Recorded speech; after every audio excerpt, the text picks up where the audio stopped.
এটা আমরা सुन আসলে सुन सुन बरसात की धुन सुन सुन सुन सुन बरसात की धुन सुन सुन सुन सुन बरसात की धुन सुन। এবার গরম করে এবার তেল ঢেলে দিলাম, দিয়ে যেমনভাবে আমরা আলু ভাজি করি, উচ্ছে ভাজি করি, ঠিক তেমনটাই, খুব কঠিন না।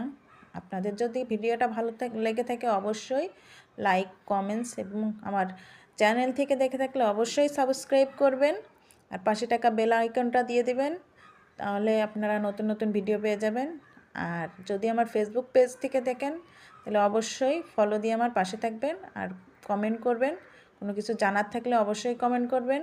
আমি বলছিলাম যে এটা নিয়ে একটা ব্লগ করব, চলে আসলাম আপনাদের ব্লগটা নিয়ে।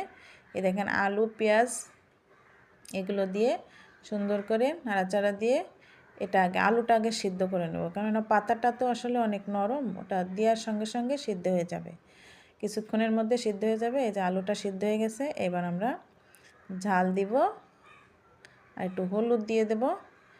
এটা আপনারা হলুদ যদি মনে চাই দিতে পারেন, না চাইলেও দিতে না পারেন। আবার অনেকে ঝাল ব্যবহার করেন না, আমি আসলে উচ্ছেতে ঝাল ব্যবহার করি, আমি তিতোটা খেতে পছন্দ করি।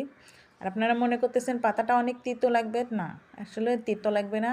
আসলে আমি না খাইলে আপনাদের বলতাম না, যে খাইছি বলে আপনাদের বলতেছি। একবার হইলেও বাড়ি ট্রাই করে দেখতে পারেন, অনেক সুস্বাদু আর এটাই ইউনিক রেসিপি। নিঃসন্দেহে আপনারা উচ্ছের পাতা, অনেক গাছে উচ্ছে না হয়ে ওপর পাতা হয়, সেগুলো দিয়ে রেসিপিটা ট্রাই করে দেখতে পারেন। অনেক মজার একটা রেসিপি, আমার অনেক ভালো লাগছে, তাই আমি আপনাদের সাথে শেয়ার করতেছি। আর নতুন নতুন রান্নার ভিডিও নিয়ে আমি আবারও আসব। আপনাদের যদি ভালো লেগে থাকে অবশ্যই কমেন্ট করবেন আর লাইক কমেন্ট দিয়ে তো অবশ্যই আমার পাশে থাকবেন।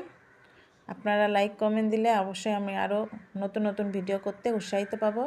দেখেন কতটা মজার লাগছে। অনেকরে আমি এই পিকটা দিয়ে বলছিলাম যে এটা কিসের তরকারি বলতে হবে, তো কেউ পারেননি। আসলে আমি পাশে দুইটা উচ্ছের পাতা দিয়ে দিছি, এগুলো যদি দেখেও না পারেন। আসসালামু আলাইকুম, আল্লাহ হাফেজ।